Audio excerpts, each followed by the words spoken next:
Luis Jara, que vamos a ver en unos momentos, nació en Argentina el 25 de febrero de 1953. Tiene 71 años. Llegó a Israel en 1971, entró al ejército, participó en la guerra de Yom Kippur como tanquista. Desde entonces ha vivido en distintos kibutzim, trabajó como agricultor y los últimos 30 años se ha dedicado a la contabilidad del kibutz Urim. Le gusta bailar y ha pertenecido a distintos grupos que han manejado distintas comedias musicales en todo el país. Es padre de 4 hijos y tiene 10 nietos. Desde hace 23 años es pareja de Clara Marman, y déjenme decirles que hemos estado con ellos hace unos minutos. Es de una simpatía y de una capacidad de transmitir la emoción, transmitir el conocimiento, como uno no podría pensarlo en alguien que ha pasado por un trauma de esta naturaleza. Clara Marman nació en Argentina, también en Buenos Aires, tiene 64 años. Hizo aliyá recién casada en el año 1981 al kibutz Yitzhak, con muchos ideales sionistas y con gran entusiasmo de formar un hogar y crear una familia en Israel. Es mamá de 2 hijas, tiene 3 nietos. Durante los últimos 40 años ha sido maestra en el jardín de niños del kibutz Yitzhak. Lleva 23 años como pareja de Luis Marman. Con ustedes, Luis y Clara. Mucha gente aquí que quiere saber, que quiere conocer qué fue lo que vivieron, cómo lo han manejado, qué tipo de reacciones han tenido en distintas partes. La primera pregunta sería, ¿qué estaban haciendo el 6 de octubre? ¿Qué hacían? ¿En dónde estaban? ¿Por qué estaba toda su familia junta en un solo lugar? Claro. En principio, les quiero agradecer muchísimo por permitirnos compartir el testimonio. Es muy importante que puedan escucharnos, que puedan difundir y que el mundo sepa lo tremendo que ha sucedido.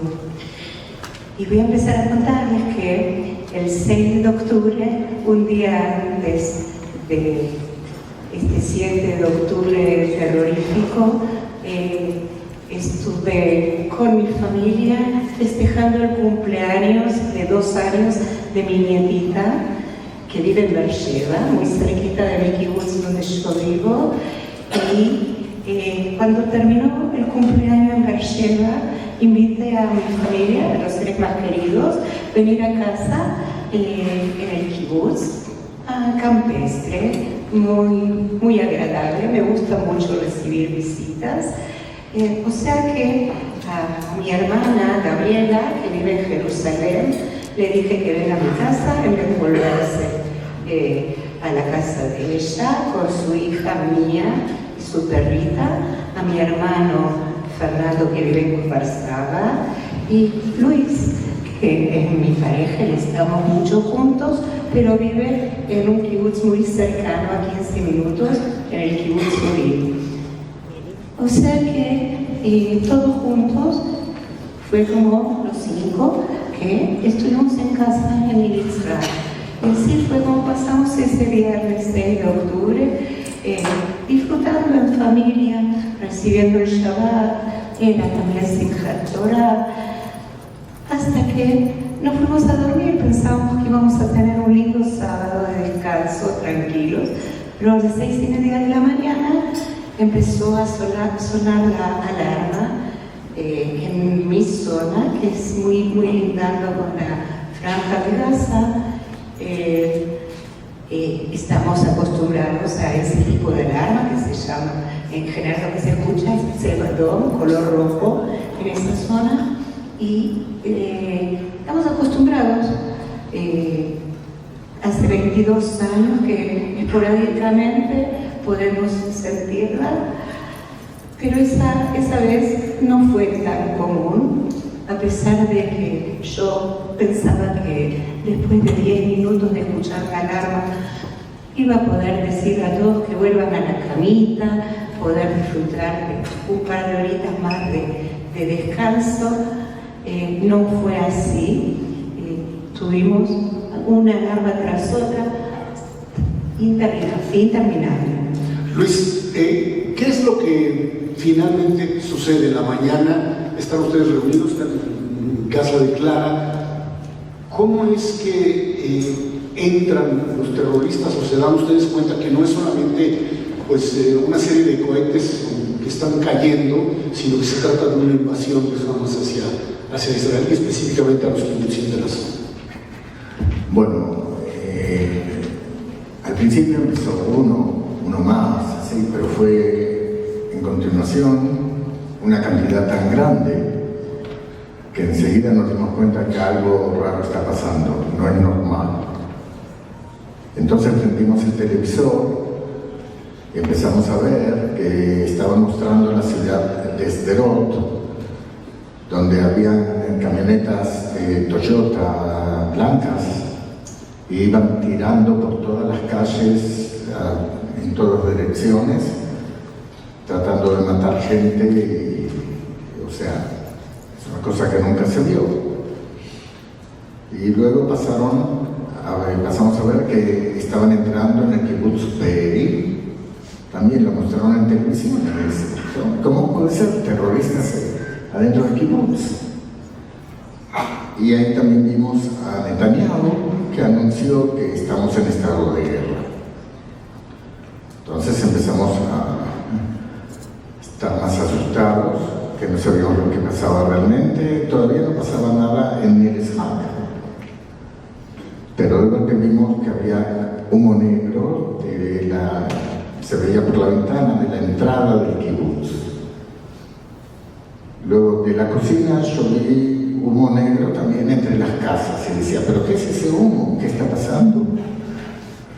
Y entonces ahí empezamos a recibir también teléfono de mi hijo que me dice que estaba en la reserva y me dice, estamos yendo en dirección de ustedes. Traten de cuidarse, no salgan afuera, quédense en el mamate. El mamate es el cuarto de seguridad. Y así hicimos. Y de golpe empezamos a recibir WhatsApp de miembros del kibbutz que están escuchando gritos árabes, que hay muchos ruidos que están entrando en las casas. Nosotros no lo podíamos creer, decimos, pero no, ¿cómo puede ser? Acá en el kibbutz, no. Y de golpe empezamos a escuchar también nosotros ruidos. Empezamos a sentir que rompen los vidrios y que gritando y entraron adentro, rompieron puertas, de todo lo que encontraron en el camino. Entonces tratamos de poner en la manija de la puerta un fierro del ropero donde colgamos la ropa y también pusimos una silla que algo mantenga, pero eso lo rompieron en un segundo. Y cuando abrieron la puerta empezaron a tirar tiros hacia adentro. Ahora, como Clara dijeron que fue maestra jardinera, ella nos dio la orden de que estemos todos juntos, agachados, abrazados y en el piso. Y es lo que hicimos. Y yo creo que es una de las cosas que nos salvó la vida, porque el ángulo que había de la puerta y donde estábamos nosotros abrazados no permitió que las balas nos peguen a nosotros. Pasaron muy cerca nuestro, las sentimos y escuchamos el ruido terrible. Y entonces ahí fue que entraron los terroristas y tiraban hacia arriba. Y empezamos a gritarles, no tiren, no tiren. Entonces nos sacaron a empujones, gritándonos de una forma muy brusca. Nos sacaron de esa pieza hacia afuera. En ese momento nos pedían las llaves de los coches. Nosotros nos hicimos lo que no entendemos. Igual nos fueron empujando. Ellos estaban completamente drogados, los ojos estaban abiertos y gritaban. Por supuesto no entendemos nada de árabe. Y así nos fueron empujando y nos llevaron hacia afuera, hacia el lado del alambrado del kibutz. Y ahí pasamos por el alambrado, pasamos Clara, Fernando, el hermano, y yo. Mientras tanto atrás quedaron Gabriela con la hija y la perrita. Y ahí vimos que estábamos separados y no sabíamos lo que pasaba. Y llegó una camioneta blanca Toyota. Y la subieron a la camioneta y se fueron. Hasta ese momento no sabíamos a dónde, pero esa camioneta salió del portón del kibutz. Y como hay cámaras, nosotros sabemos que eso pasó exactamente a las 11:22. Y vinieron por el camino externo del kibutz y llegaron al punto donde nosotros estábamos. Y nos hicieron subir a la misma camioneta. Ahora, nosotros estamos sentados sobre armas, ametralladoras, bombas, había arpillos contra tanques, todo esto y nosotros sentados encima. Y sobre nosotros subieron 5 terroristas, como si fuéramos el piso de la camioneta, porque no les importó pisarnos, nada. Y empezaron a tirar tiros al aire, gritando Allahu Akbar. Y tenían otra ametralladora colgada, que justamente nos pegaba, a mí me pegaba aquí en la cabeza, iban manejando brutalmente. Y Clara también le golpeaba el arma, teníamos miedo de eso. Entonces Clara trató de parar el arma, de que no nos pegue. Y yo le dije, no vayas a tocar ese arma, porque si ellos piensan que se las queremos quitar, se dan vuelta y nos matan. Entonces le dije, no llegues a tocar el arma. Y así seguimos viajando. Manejaban totalmente, llegamos a la frontera, que son 3 kilómetros más o menos, y vimos 2 ambulancias en las cuales estaban cargando cuerpos de gente israelí. No vimos quiénes son, simplemente vimos que eran cuerpos, pero de acuerdo a la vestimenta pensamos que eran gente nuestra. Y justamente los cuerpos que veíamos de gente de ellos, de terroristas, estaban ahí tirados, no los tocaban. Bueno, nos fueron llevando así hasta que llegamos a la parte donde hay casas de ellos y nos hicieron bajar de la camioneta, abrieron un portón y nos metieron adentro de un túnel que tenía un pequeño declive al principio, pero luego tuvo un declive mucho más grande. Estuvimos bajo tierra unos cerca de 40 metros. Oscuridad completa, no estaba bien terminado y nos iban empujando y gritando todo el tiempo. Nosotros decíamos, ellos nos preguntaban si éramos gente judía, decían Yahud. Nosotros decíamos, argentinos, Messi. Pensábamos que nos iba a ayudar en algo. Messi no vino. No. Bueno, fue así que nos iban empujando, iban 2 adelante, 2 en el medio, Clara y yo, y 2 atrás nuestro. Había lugares donde no había suficiente altura y teníamos que ir agachados, gateando. Había lugares que había que saltar como una subida grande y teníamos que ayudarnos unos a los otros. Yo siempre trataba de estar cerca de Clara para ayudarla a subir, bajar y todas las vueltas. Estábamos descalzos, era todo arena y estaba lleno de cables. Y así fuimos corriendo. Por supuesto, yo ya pensaba que no íbamos a salir más de ahí. Pero tuvimos suerte, de golpe vimos como una pared de tierra, pero había fierros puestos, era como una escalera, pero muy vertical, que lastimaban las manos y los pies también, pero bueno, nos hicieron subir por ahí, son casi 40 metros, ¿no?, que tuvimos que subir, y de golpe vimos la luz del día. Salimos y era un gallinero, donde había pavos, y ahí ya vimos que los hermanos de ella ya habían subido y nos estaban esperando. Llegamos y vimos que trajeron ropa para las mujeres. ¿Cómo se llama? El hijab, que solamente se les ven los ojos.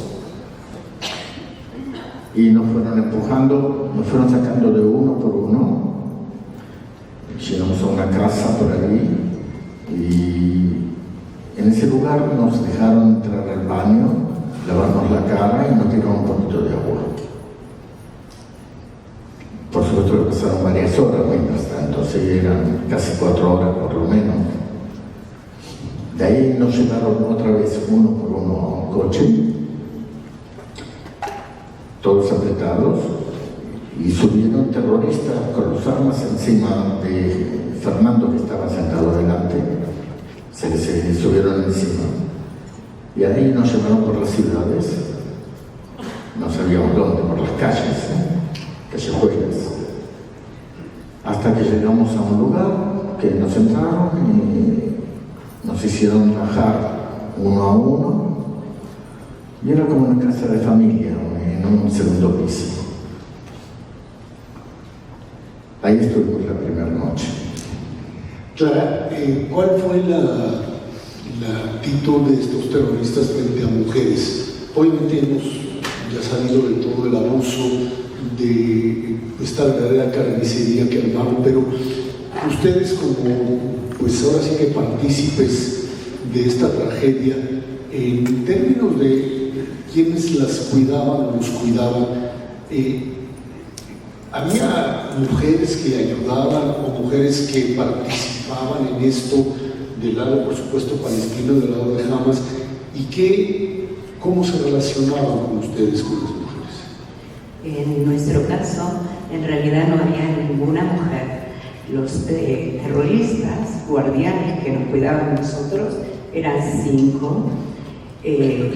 Cuando ya volvimos a Israel, por testimonio de distinta gente, nos enteramos que hubo abusos sexuales, que hubo tratamientos muy, muy feos. Nosotros fue, en el caso nuestro, como mujeres, nosotras 3, lo grave era sobre todo psicológico, el sentirnos todo el tiempo observadas. Estábamos ahí, Gabriela, mi hermana y yo, mi sobrina adolescente. Saber que estábamos todo el tiempo observadas, saber que si necesitamos ir al baño, tener que pedir permiso, si bañarnos era una cuestión, el aseo de una mujer, y todo lo que necesita es mucho más problemático, y podíamos bañarnos, digamos, una vez en promedio cada 10 días, en los cuales no es que teníamos una ducha o lo que es común acá, sino que nos traían como si fuera un balde inmenso con agua, que con una ollita podíamos lavarnos.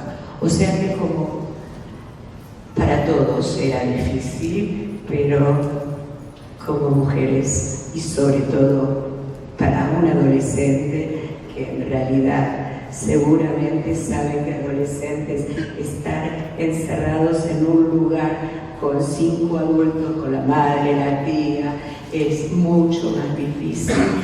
En general necesitan su tiempo de privacidad. El único poco tiempo que esta niña tenía era poder entrar al baño un ratito para estar consigo misma sola.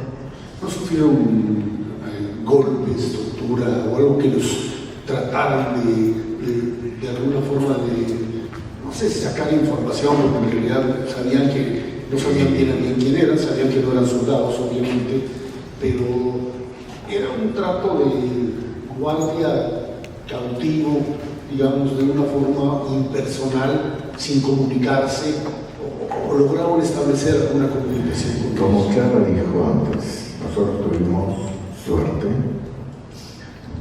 que nos recibió. Nosotros hablamos entre nosotros en español, por supuesto, y le pusimos a cada uno de los terroristas que nos cuidaban un nombre, un sobrenombre. Así sabíamos quién estaba, quién salía y todo, sin que ellos se den cuenta que hablamos de ellos. El primero que nos recibió fue el que lo llamamos dueño de casa. Entonces siempre hablamos del dueño de casa. Que lo primero que hizo fue calmarnos y decir, no se preocupen, los hemos raptado con la intención de hacer un intercambio para recibir a los prisioneros terroristas, jamás que están en Israel. ¿Hablaban que en inglés, en árabe? ¿Cómo lo entendías? Ellos sabían árabe, un poco de inglés, un poco de hebreo, nosotros un poco de cada cosa, manos, pies, ojos. Lo importante era llegar a entendernos. Y al principio no, pero después de unos días ya teníamos una forma de entendernos unos a los otros que nos ayudó mucho. Es la fuerza de resistir y estar. Entonces sí había una comunicación entre el dueño de casa y nosotros. Con los otros terroristas había menos relación, eran más bruscos, estaban todo el tiempo con el arma y para nosotros eran peligrosos.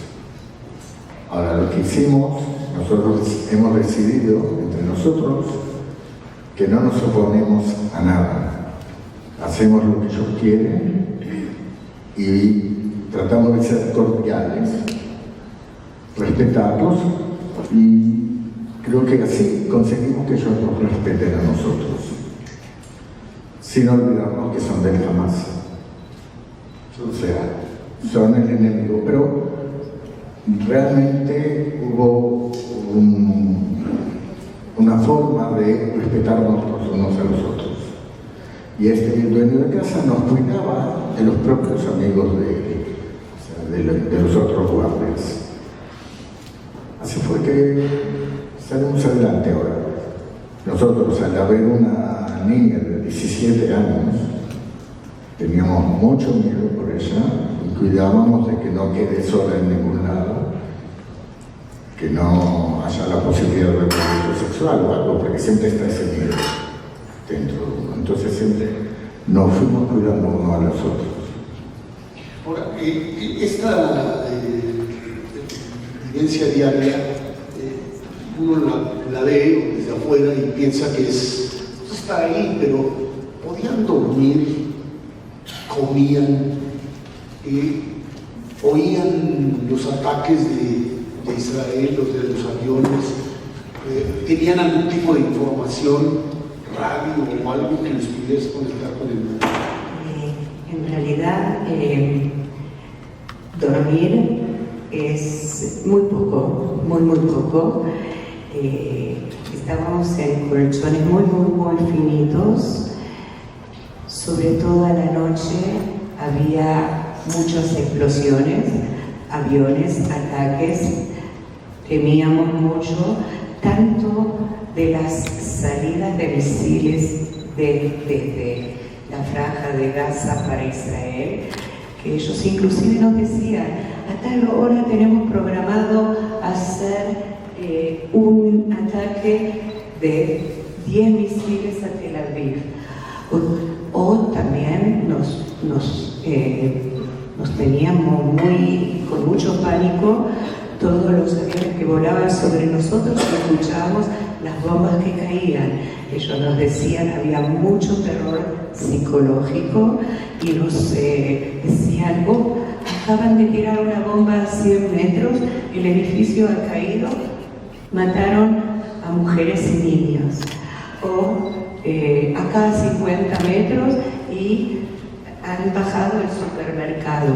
O sea, trataban de demostrarnos todo lo mal que hacía Israel y sobre todo lo que nos contaban. No teníamos ninguna información fuera de lo que ellos nos contaban, que querían contarnos solamente todas las fallas. Si hubo el error de haber matado a 3 rehenes por equivocación por el ejército, eso es lo que decían. O sea, toda la información era para bajarnos la moral cuanto más podían. Había cosas que eran realmente ciertas. Al principio estaban muy contentos, el primer día dijeron, totalmente sorprendidos de haberlo logrado, hemos capturado 100 personas.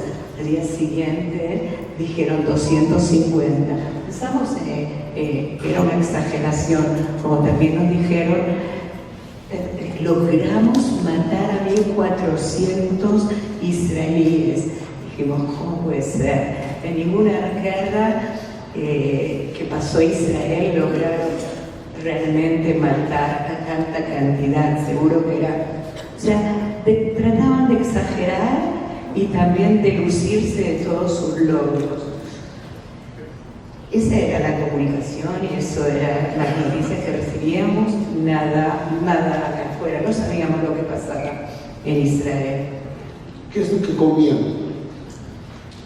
Bueno, al segundo día vinieron con un poco de papas y dijeron a Clara si puede cocinar. Y Clara dijo, si quieren comer, Luis sabe cocinar. Me mandaron las papas para mí. Entonces, realmente yo cocinaba todos los días. Al principio había muchos productos, pero les hacía shakshuka, ¿saben lo que es? Shakshuka, o hacemos cartón, omelette, tortilla. Al principio había de todo, pero se terminó la luz, no había heladera, no había nada. Tampoco fue bajando y entraron las fuerzas de Israel y empezó a escasear todo tipo de productos, hasta que lo único que teníamos era un poco de tomates, un poco de berenjenas. Yo hacía con lo que había. Si había tomates, hacía una sopa de tomates. Había una lata de arvejas, sopa de arvejas. Y así fuimos arreglándonos, pero llegamos al día que ya comíamos solamente pita, porque no había que preparar. Entonces comimos lo que había, media pita cada uno. Nosotros todo lo que recibíamos entre Fernando y yo nos repartíamos la mitad y mitad. Cuidábamos todas las cosas que teníamos y siempre nos cuidamos de conservar que quede para después un poquito más, porque no sabíamos si íbamos a tener más comida.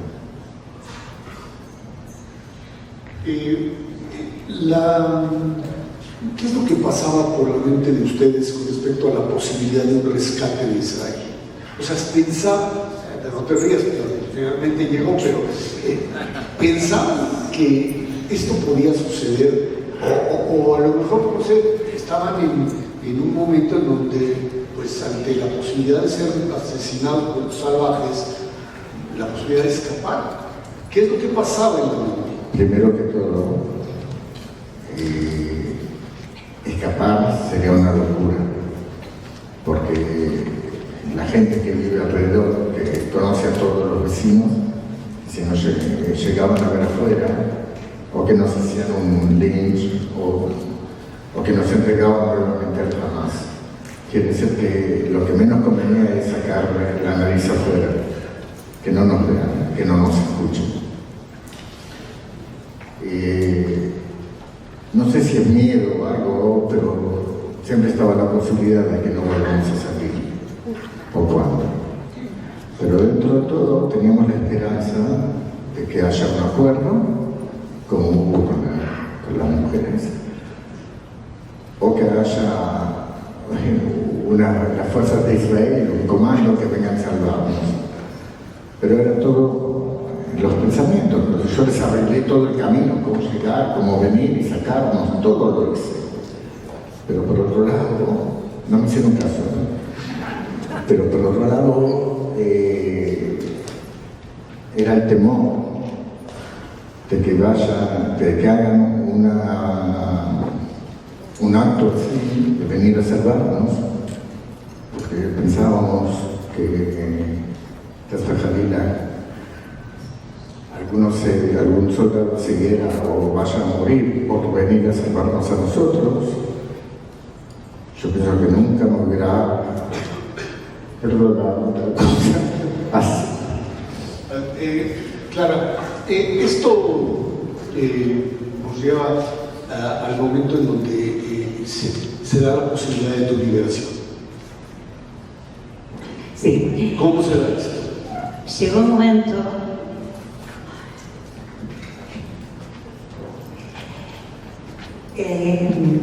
todo el tiempo en realidad nos iban avisando que se trataba de llegar a una negociación para hacer un intercambio, pero que Netanyahu no aceptaba las condiciones y que jamás sí y en Israel no querían. Así que dijeron, nos están avisando. Llegó un momento en que en realidad dijeron, oh, sí, se llegó a un acuerdo, va a haber un cambio, pero ustedes no van a poder salir como núcleo familiar como entraron los 5.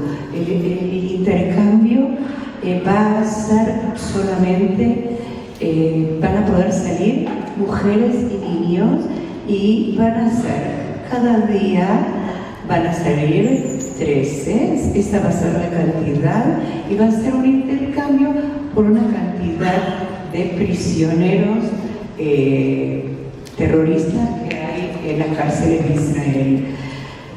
Así fue como nos enteramos y fueron 5 días que fuimos esperando. Yo salí con Gabriela, Mía, mi sobrina y la perrita el 28 de noviembre, después de 53 días de estar en cautiverio, y nos sacaron,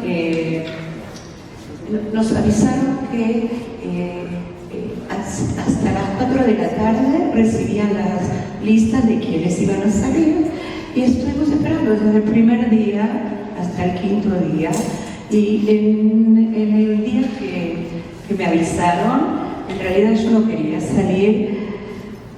Dije, no, empieza ahora un acuerdo, empezamos con las mujeres y las niñas, después va a ser seguramente de los hombres, y vamos a esperar un par de días más, porque nos dijeron que sí, seguro, después de 2 o 3 días que nosotros salimos, también Fernando y Luis van a salir, van a liberarlos. O sea que yo dije, bueno, no, yo me quedo 2 o 3 días más, vamos a salir todos juntos, después de 53 días, esperar 2 o 3 días más. No me hicieron caso, por supuesto, inclusive también Luis consideró que no me dijo. No, yo le dije que, primero que todo, ¿quiénes somos nosotros para decidir? Si estamos ahí de rehenes, no podemos decidir nada.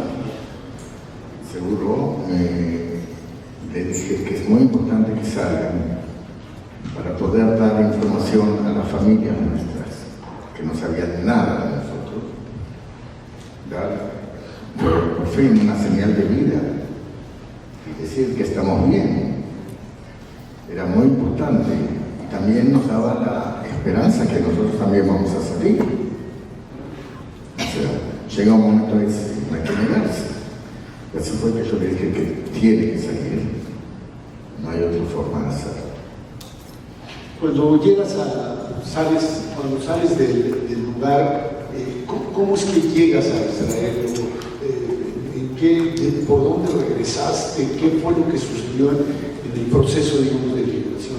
Hay incluso testimonios de muchos donde la población palestina aplaudía tanto cuando llegaron como cuando se fueron, como si se tratara de un hecho. O sea, esta idea de que la gente de Gaza no quiere a Hamas parece que no es algo muy cierto y que tiene lo que se llama una base social que los apoya. Y ustedes lo vivieron, y tú lo viviste a la hora tanto de cuando llegaron como cuando salieron.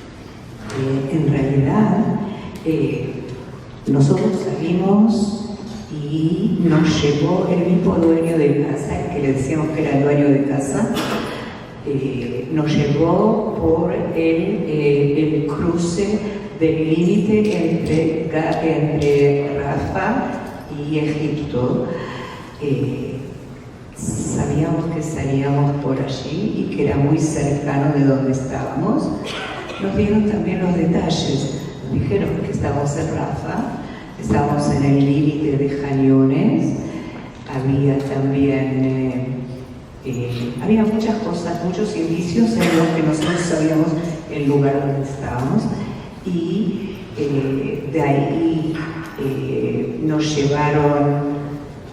Ya cuando pasamos el límite ya vimos a israelíes, también soldados, también médicos, ya nos esperaban la parte egipcia. Nos llevaron de ahí a Kerem Shalom, que es muy cercano a mi kibutz, y ahí nos recibieron muy bien. Hicieron una carpa inmensa en donde estaba también vestimenta, también comida. Nos atendieron muy bien, nos permitieron hablar por teléfono con nuestra familia, y de ahí con helicóptero directamente a Tel HaShomer, a Shiva Tel HaShomer. ¿Qué es lo que recibieron ahí en Shiva Tel HaShomer? O sea, independientemente del primer contacto, que era por supuesto lo que estaban sanos y sin problemas graves de salud, ¿cuál fue el proceso? ¿Cuánto tiempo estuviste ahí? ¿Y cuándo saliste? ¿Cuál era tu situación anímica en ese momento? La situación anímica era difícil. Por un lado, saber que voy a poder ver a mis hijas, a mis nietos, pero por otro lado estaba el dolor de haber dejado a Fernando y a Luis. O sea, que la felicidad de haberme liberado no existía, al contrario, un dolor muy grande. Pero de todas formas, en el momento de llegar a Shiva, fuera del encuentro realmente que empezaron a llegar las familias, fuimos recibidos con un calor inmenso. En principio recibimos, éramos 13 personas que fueron liberadas, y la mayor parte llegamos a Shiva. Organizaron para cada uno una habitación donde podía estar también la persona el rehén que fue liberado con su familia, como si fuera una habitación de un hotel de 5 estrellas, con todo tipo de dulces y frutas, con un calor humano. Por supuesto que recibimos un tratamiento, chequeo todo, nos revisaron absolutamente para ver que estemos en buen estado, y también anímicamente, psicológicamente, y por supuesto que no terminó allí. Anímicamente, en realidad, los 53 días de cautiverio fueron muy difíciles, terribles. Fue realmente un infierno. La falta de libertad, la falta de posibilidad de decidir, pero después de haber sido liberada, la sensación, el dolor de haber dejado a ellos era tan grande que era más difícil que haber estado en Y a cautiverio. eso habría que añadirle el conocer la realidad de lo que sucedió, porque ustedes no sabían cuál era la dimensión. Exactamente. Luis, cuando se quedan tú y Fernando, ahora sí que se quedaron los dos solos, ¿qué hacían? Si se puede saber. Primeramente, nunca estuve con una persona 129 días solos. Solos nos hemos conocido uno al otro, nos hemos contado todas nuestras vidas, de a poquito, ¿sí? Para ir pasando el día. Y cuando estamos así un poco metidos en nuestros pensamientos, de golpe uno le decía al otro, bueno, vamos a pasear a algún lado. Empezamos a hablar de hacer un viaje por Argentina, ir a Ushuaia, ir a Bariloche, planeábamos así todo en la mente. Otra de las cosas que hacíamos era cocinar, o sea, pasarnos recetas uno al otro, o cómo hacer sándwiches de miga. Cuando salgamos vamos a hacer sándwiches de miga, vamos a hacer un asado, así vamos imaginándonos. Hasta hicimos la noche de fin de año, el 31 de diciembre, que vamos a preparar la comida para ese día, que siempre nos reunimos con amigos. No comimos nada. No, tenían reloj, les quitaron todo.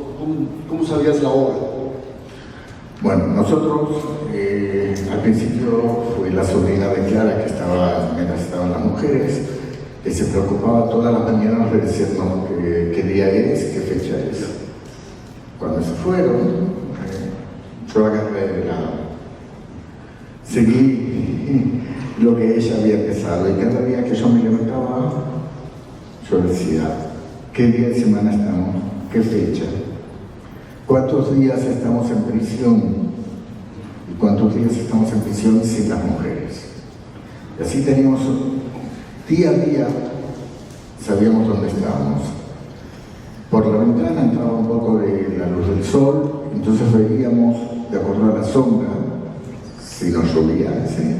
En qué hora estábamos más o menos, y además estaba el rezo de los musulmanes, del muazzin, que son 5 veces por día, y más o menos sabíamos a qué hora eso pasaba. Y entonces, basado en todas estas cosas, estamos ubicados de los días que iban pasando. ¿Ustedes recibieron en algún momento medicina o algo de lo que seguramente tomaron? Y ya a esta edad que entraron duro a la pastilla. Yo estuve casi 4 meses sin nada, ninguna medicina. Pero casi al final, a mí me empezaron los ardores de estómago, que yo sufro mucho de eso. Y le dije al dueño de casa que si me puede conseguir algo que me calme. Y al final me trajo remedios de Egipto.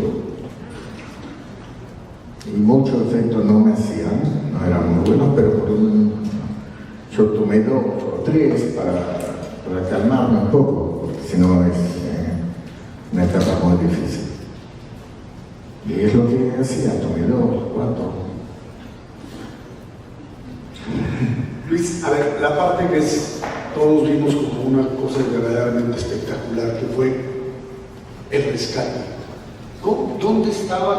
No sé dónde estaba, pero ¿en qué momento estaban durmiendo? ¿Qué hora era? Cuando de repente empezaron a ver la posibilidad de ser liberados. Primeramente voy a explicar algo que no dijimos, y es que el miedo más grande que teníamos nosotros era escuchar los aviones israelíes. Apenas lo escuchamos de lejos y veíamos en qué dirección se iban acercando.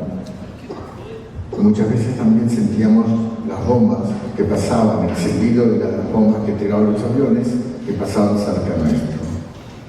Mientras lo escuchábamos estábamos tranquilos porque caían en otro lado, ¿no? Pero siempre teníamos ese temor que los aviones israelíes bombardeen el edificio y se venga abajo el edificio. Además era algo que lo decía todos los días, de que Netanyahu lo único que quiere es matarnos para no tener que hacer un intercambio. Todos los días. Resulta que nos fuimos a dormir la noche del 11 de febrero y a las 2 de la mañana escuchamos una explosión. Lo primero que pensamos es que los aviones nos tiran abajo del edificio. Entonces, en ese momento yo me desperté con la explosión y estábamos en el piso, en los colchones, yo giré hacia el lado de la puerta, porque siempre le decía a todos que si tenemos tiempo hay que llegar a las escaleras que son de cemento. Entonces caerá todo el edificio, pero aunque a veces no cerraban con llave, así que no sé si vamos a, pero intentar, en vez de esperar que nos caiga el edificio encima. Y fue una reacción así instintiva que yo giré, pero es hacia los terroristas que estaban en la otra pieza. Pero luego me sentí que me gritan, Luis, para acá, para acá. Y en ese momento veo que toda la mesa estaba llena de tiros, estaban tirando por todos lados, que era una cosa impresionante. Y volví así gateando, alguien me bajó la cabeza, me agarra la pierna y me dice, Luis, sal, vinimos a llevarte a casa.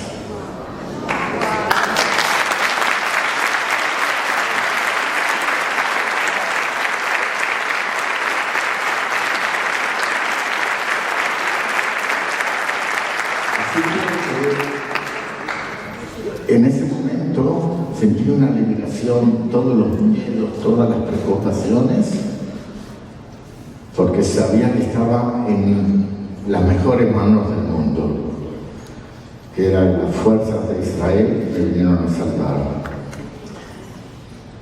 De ahí nos llevaron al balcón y también nos bajaron la cabeza y 2 soldados me protegían a mí con el cuerpo de ellos y 2 sobre Fernando. Ahora lo que yo digo es, se aprenden muchas cosas en ejercicios, en las prácticas que hicieron, pero lo que nosotros sentimos fue el corazón de esos soldados. Fue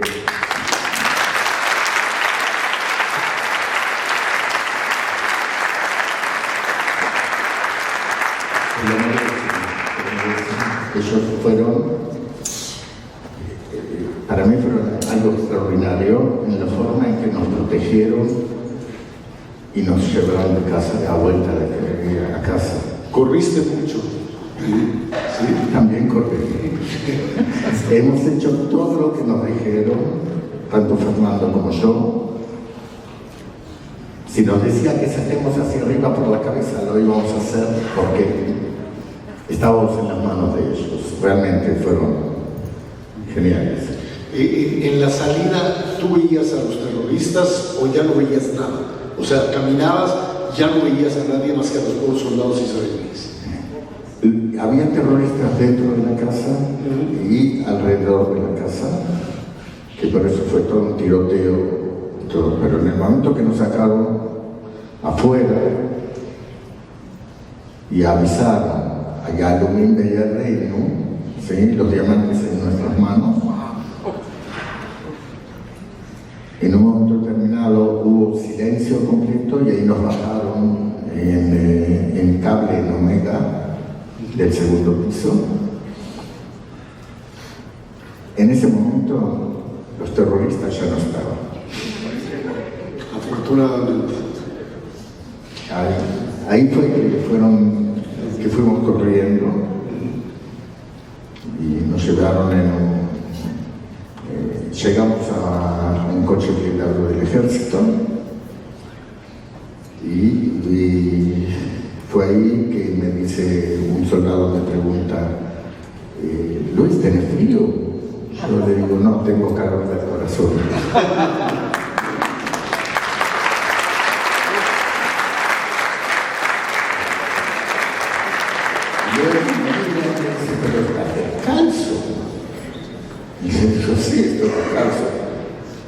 Y veo que se empieza a sacar los cordones. Le digo, no, por favor, ahora precisamos ayuda.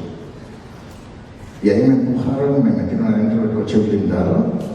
Y me siento y veo que algo, me tiran algo. Y cuando lo agarro, sí, eran los zapatos de ese soldado. Y me grita, 43. Entonces yo le digo, ese es mi número. Pero ahí empecé a ponerme los, estamos sentados incómodos. Y le digo al soldado que está frente a mí, ¿me podés ayudar? Y él me puso el zapato del pie derecho y yo pude por fin ponerme el izquierdo. Le digo, a los cordones. Por supuesto le digo gracias y todo, pero yo no sabía que me estaban filmando, porque en el casco tenía la cámara. Y después cuando sacó la película, yo me bebí, entonces dije, oye, las estupideces que habré hecho.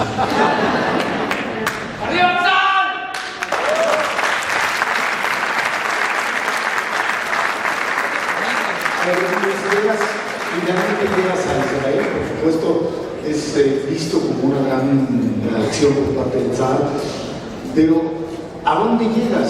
¿Tú llegas y ya estás clara ahí? No. Fue que el coche blindado nos subieron a un helicóptero y que fue por el mar y de golpe nos dicen, miren para abajo, aquí es Al-Mahim.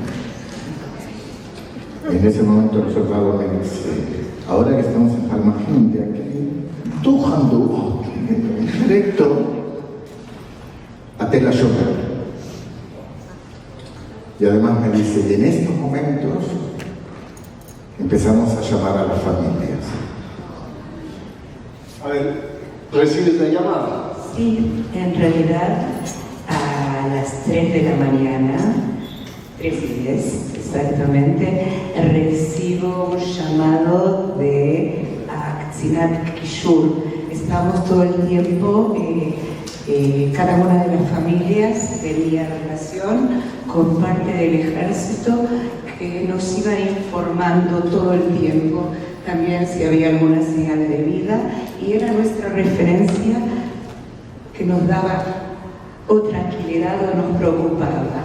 Y en realidad antes de eso, un par de días antes, tuvimos una reunión con el Shabak y preguntamos, lo más importante para nosotros, sobre todo para mí y toda la familia de Luis, era saber si Fernando y Luis seguían juntos, si no los habían separado y si seguían en el mismo lugar. Que yo ya sabía las condiciones, que ellos ya sabían, que eso es lo que me daba tranquilidad.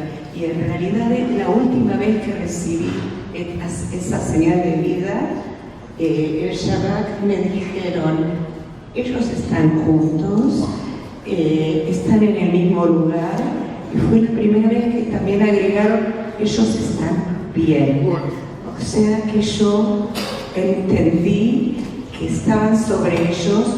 Hay muchas cosas, cuando estábamos allá, sentíamos los Maslatim y Rafanim, los clones, y sabíamos que nos tenían, que nos escuchaban porque los terroristas tenían muchísimo miedo y pedían que nos callemos para que no reciban las voces.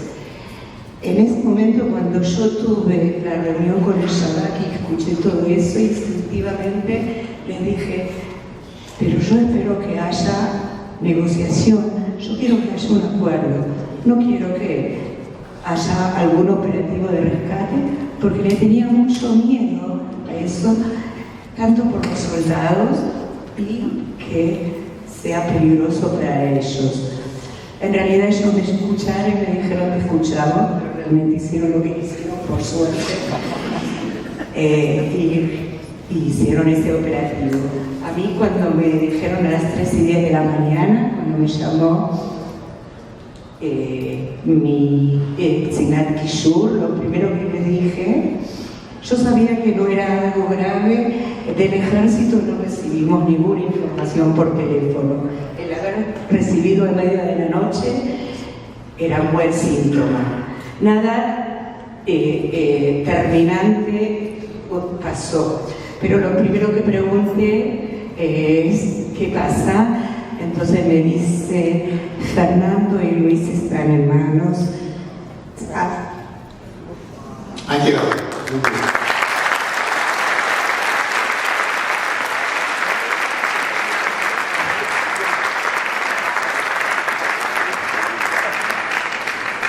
Y yo pregunté si estaban bien, porque era lo que más me preocupaba.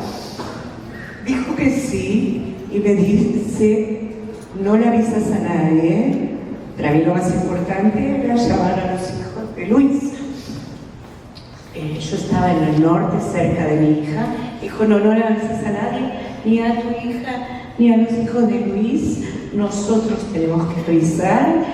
En una hora te paso a buscar y vas a Tel HaShomer, porque ellos están en camino a Tel HaShomer ya. En realidad es muy difícil quedarse con la información y no compartirlo con nadie, pero yo sabía qué es lo que iba a pasar en el momento que lleguen a Tel HaShomer. O sea que hice una valijita, puse un montón de cosas, me fui a variar. Y en un par de minutos mi hija me llamó por teléfono y me dice, voy a tu casa, espérame, ya me avisaron, quiero estar con vos porque vamos a recibir la llamada de Luis y de Fernando.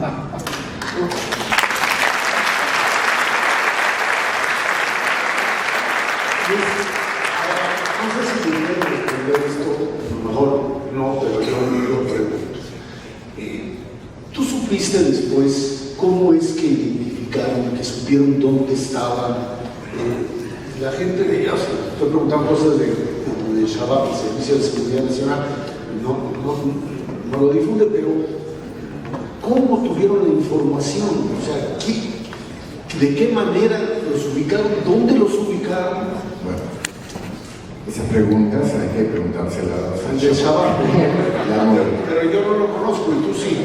No, a nosotros nos llevaron, hicimos un encuentro con los soldados que participaron, con la mayor parte de la gente, que es cualquier cantidad, que estuvieron por detrás de la información, pero es algo en un lugar secreto, y nos contaron muchas cosas que no sabíamos, entre ellas que realmente los drones nos captaban, y hasta una de las chicas que estaban ahí en información me dice, ¿me podés contar de qué Masa. ¿De qué más hablabas con Fernando?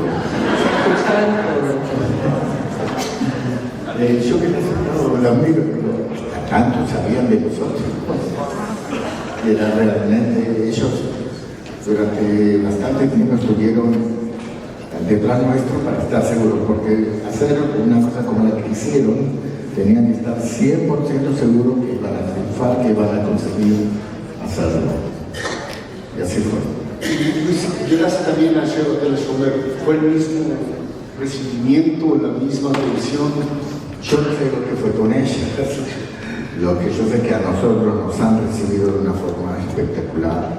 Nos estaban esperando y es diferente porque con nosotros no tuvieron tiempo de prepararse, sino que fue llamar. Sé que llamaron en mitad de la noche a las enfermeras, a la doctora. Estuvieron ahí para nosotros, nos esperaban ya con ropa. Abrieron todo una maslacá del Beit Jolín. Departamento. Un departamento así donde prepararon todo para nosotros. Vinieron médicos y nos empezaron a hacer revisaciones de todo tipo para estar seguros de que estamos bien. Y una atención extraordinaria, y estuvimos ahí unos días todo el tiempo venían especialistas de diferentes cosas para revisarnos de todo. Y así también el hospital permitió que vengan del Ministerio del Interior para hacer, nos hicieron todos los documentos nuevos, ¿no? O sea, volvimos a nacer. Sí, finalmente, ¿dónde están viviendo ahora? Ahora vivimos en el centro del país, por supuesto, es una casa muy linda, pero no es nuestra, porque no podemos volver a la zona sur, donde todavía se sienten las explosiones de la guerra y donde todavía no hay seguridad. Por ejemplo, en mi kibutz todavía no hay las piezas de seguridad, porque estamos a más de 7 kilómetros de la frontera. Y en este momento yo no puedo volver sin tener un mínimo de seguridad. Y en el de Clara, Yitzhak, que en realidad está evacuado, está el ejército ahí, hay solamente voluntarios que se ocupan de el tambo y un poco de los campos del kibutz. Y está evacuado la mayor parte del kibutz al lado de Eilat, en un kibutz que se llama Eilot. Y falta el hogar. Estamos muy cómodos donde estamos en Herzliya, frente al mar, donde realmente es ultimativo para reponerse después de estar encerrados en el infinito del mar y de la libertad que puede dar esa sensación. Pero como Luis dijo, no es el hogar, es una preciosura de casa con todas las comodidades, pero falta el hogar que cada uno crea durante muchos años. En Shiva nos sentimos partícipes del milagro de Pirion Shvui, de la redención de los cautivos. La redención de los cautivos es una de las mitzvot más importantes que hasta Maimónides dice que es de las más importantes que existen en la Torá. No es un acto de una sola vez, es un proceso. Shiva acompaña no solamente a los cautivos liberados, sino también a los soldados en su proceso de recuperación. Pero no lo podemos hacer solos.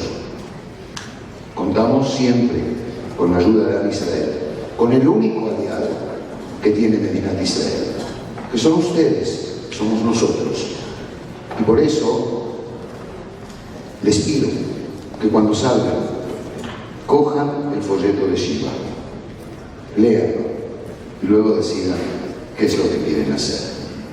En nombre de Shiva Tel HaShomer, quiero agradecerles que hayan venido. Espero que los testimonios que habéis escuchado hayan sido de interés. Mañana a la mañana, tempranito, se va Clara y Luis dejan Ciudad de México. Fueron días espectaculares.